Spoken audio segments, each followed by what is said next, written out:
That's what I play. Fucking Discman. Wow, old school.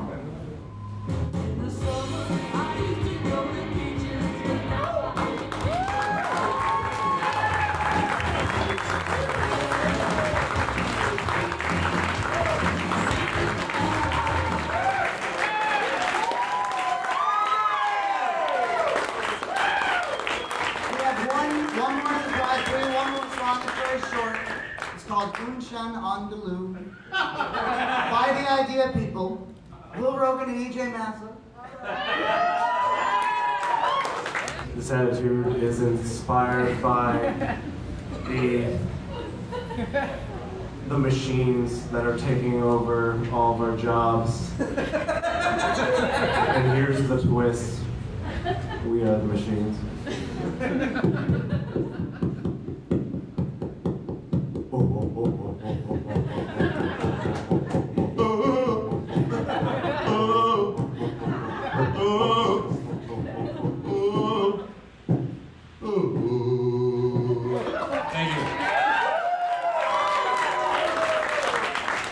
I would like to introduce you guys to the cast and crew. Can I do that? Yeah. Starting with Jeff Torelli, the writer, the guy without whom there is no movie whatsoever.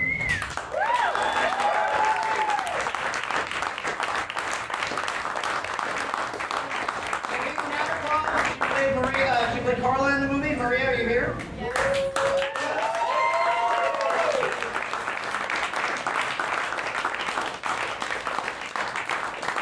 Carpenter played the Berkeley girl.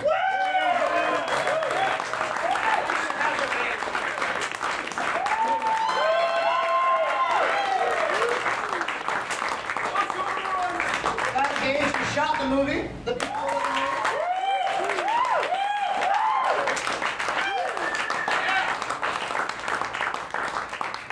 Arthur did all the music.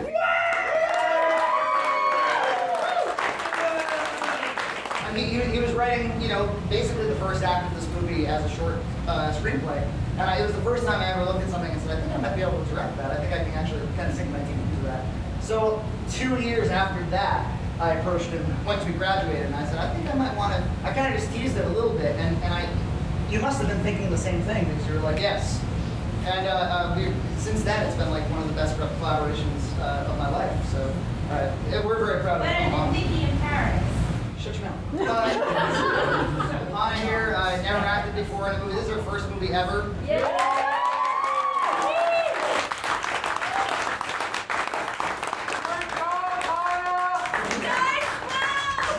She had no. What are you doing after the show, Will? Do you want to get a drink? I have a thing. 8 out of 10. That sounds awesome. Let's do that. She had no acting aspirations before and still has none. But If you want to know what I'm like, that's it. I'm her employer, so I said I can get you some time off. That's the best part. I was like, how are we going to get these actors? It's like, oh, because they all worked for me. 3 days off to be in my fucking movie? Works pretty well. That's vacation. Maria, I had worked on a very small project with a short film. She played actually an off-camera voice actress, but she showed up on time. And it was enough to remind me of, like, you know what, she seemed really enthusiastic that day. I wonder if she'd be interested in auditioning for this part. And we did kind of a Skype audition, and she actually blew us away. And I think it's one of the most inspiring performances in the movie. So.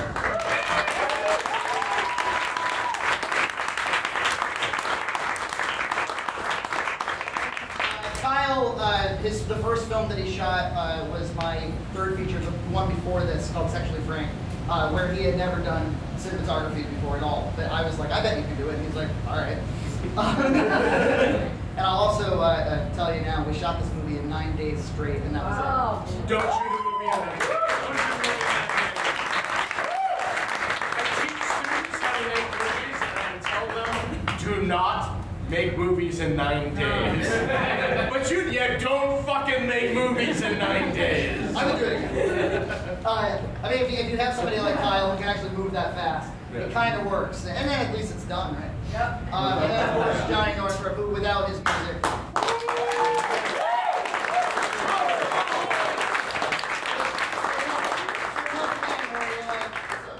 music is very subjective. If our main character can't play, then the whole movie falls apart. So thanks to him, who's he's kind of puppeteering John Ryan throughout the whole movie. So yeah, when John Ryan shows up playing bass, that's this guy.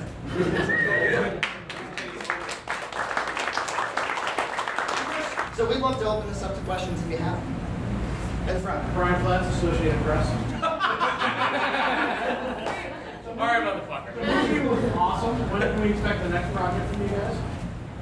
He is working on a documentary right now, which is It's called Till Death Do Us Part. My wife and I are co-directing a movie about why weddings are so expensive. I've been working on this documentary forever about Lloyd Kaufman, which is done. So finally, color corrected and will be done. And I'm writing a couple of different things. And there's a short that I'm going to shoot in P-Town about a year from now, which I have nothing to tell you about until then. Are you guys going to work together anytime soon? I'm No sure. pressure. Yeah. If the project's right, I mean, this was like our Venn diagram. Yeah, exactly. Like just kind of. It's where we overlapped. I'm sure there's going to be stuff that like. A lot of DV. I saw that. I think so, absolutely. Sometime. It worked out this time. I'm gonna do it again. Next. Next. Just do it next. Yeah, I'm back. Hi, Frankie. Daily, hello. There's a lot of stuff that happens in this movie off screen. Like, all the romance happens off screen. Is that a writing choice? Is that a, we have 9 days to shoot this? Like, what's that all Is this a about? criticism veiled? No, I'm curious. There's like a really in-depth relationship there, and we see like not a lot of it. So why? Yes, absolutely. I mean, in terms of writing, no, I don't think that all of that needs to happen. I mean, if we're going to write a story and they're going to fall in love, if it's just a love story, that's going to take an entire goddamn movie. We don't need that. I mean, what we need when I was writing is that you see these bits of what happens in their life that goes on. And to me, that's like how we remember all of our greatest romances, right? When we meet, then this moment, and then when shit goes bad. And so that wasn't...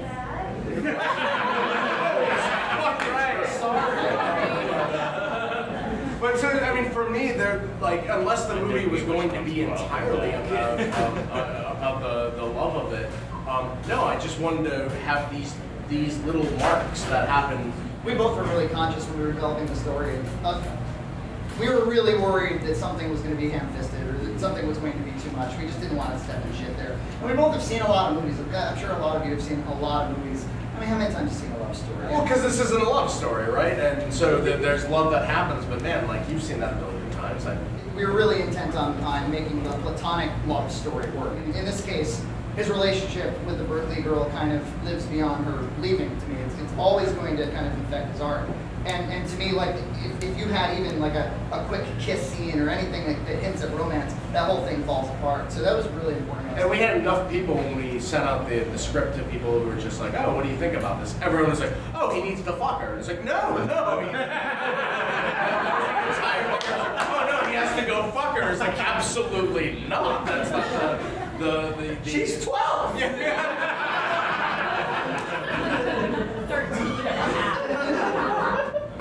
But yeah, I mean, that was the big thing for everyone, was that there had to be this love story that ended in that.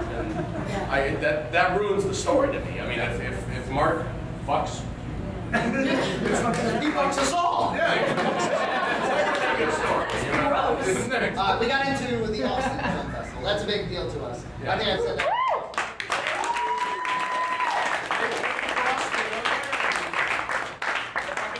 But yeah, we actually. So they're showing the movie twice in Austin at the end of October. Yep. And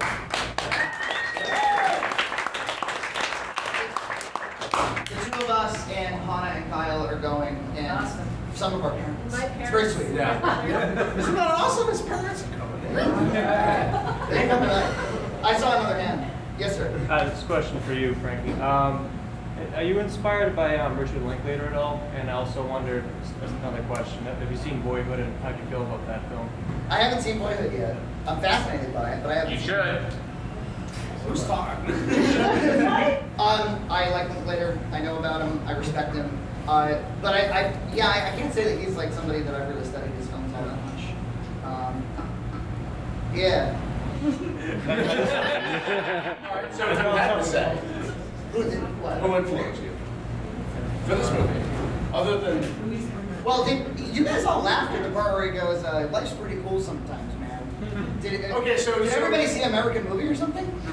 Okay, Or is it just a funny set of words? yeah, like I was thinking about American Movie the whole time. There's another movie by Jason Reitman called Young Adult that I was thinking about the whole time. I love that movie. It's about an adolescent gone way too long. It's starring Charlize Theron, and she's like 40, but she still thinks she's like the 18-year-old prom queen. It's great. Oh, it's a Almost nobody saw it. Yeah, I saw it. You saw it? Yeah. You didn't like the movie, or you were sad by it, right? No, that's right up your goddamn alley.